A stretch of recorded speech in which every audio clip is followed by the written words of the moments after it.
بھی پیٹ بھرا جائے گا، اپنی بیوی بچوں کا بھی پیٹ بھرا جائے گا، اپنے رشتہ داروں پر بھی خرچ کیا جائے گا۔ یہ انسان کا نوکری کرنا، اس کا جاب کرنا، اس کی ملازمت اختیار کرنا، اس کا اس پیشے کو اختیار، اللہ کے یہاں یہ عبادت ہے۔ اس کی نیت یہ ہے کہ اس سے اللہ کے حقوق ادا کیے جائیں گے، ماں باپ کے حقوق ادا کیے جائیں گے، بیوی بچوں کے حقوق ادا کیے جائیں گے، رشتہ داروں کے حقوق ادا کیے جائیں گے۔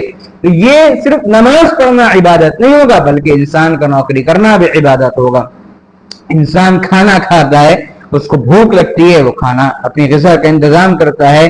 ایک آدمی کھانا اس نیت کے ساتھ کھا رہا ہے کہ میں اس کھانے سے جو تقویت ملے گی، جو اعضاء میں قوت پیدا ہوگی، اس سے اللہ کی عبادت کری جائے گی، اس سے نماز کی زیادتی کری جائے گی، اس سے روزہ رکھا جائے گا اس طاقت اور قوت سے، اس لیے اس کی قوت میں اضافہ ہوگا تو وہ اللہ کی عبادت کرے گا۔ یہ کھانا کھانا انسان کا عبادت بن جائے گا۔ اسی طریقے سے ہر چھوٹے بڑے عمل کو لیتے چلے جائیے، صبح سے لے کے شام تک، شام سے لے کے رات تک، رات سے لے کر کے صبح تک، انسان جتنے عمل کرے گا اگر اس میں اپنی نیت کو درست کر لے گا، ایک ایک عمل اس کا اللہ رب العزت کے ہاں عبادت بنتا چلا جائے گا۔ اور زندگی کا ہر لمحہ، اس کا سونا، اس کا جاگنا، اس کا اٹھنا، اس کا بیٹھنا، اس کا لیٹنا، اس کا چلنا، اس کا پھرنا، ایک نیت کی بنیاد پر، حسن نیت کی بنیاد پر، درست نیت کی بنیاد پر اللہ رب العزت کے ہاں عبادت کے اندر شمار کیا جائے گا۔ اس لیے اللہ کے رسول صلی اللہ علیہ وسلم فرماتے ہیں کہ اعمال کا دار و مدار نیت پر ہے۔ جب نیت پر ہے تو پھر انسان کی نیت خالص ہونا چاہیے، پھر نیت درست ہونا چاہیے۔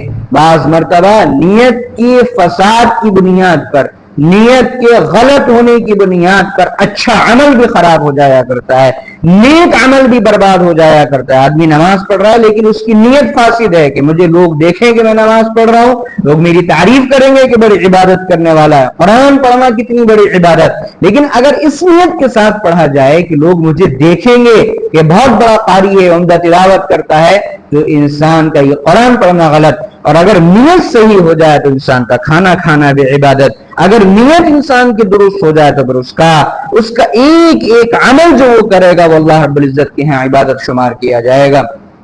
آگے اسی حدیث میں اللہ کے رسول صلی اللہ علیہ وسلم فرماتے ہیں، آدمی کے لیے وہ کچھ ہے جس کی وہ نیت کرتا ہے، یعنی جیسے نیت کرے گا اتنا ہی اس کو ثواب دیا جائے گا، جیسے اس کی نیت ہوگی ویسا اس کے ساتھ معاملہ کیا جائے گا۔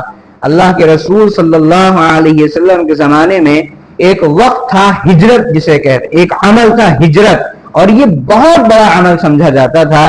جب کفر اور اسلام کا، جب اسلام کا اور کفر و شرک کا معرکہ پیش آیا، اللہ کے رسول صلی اللہ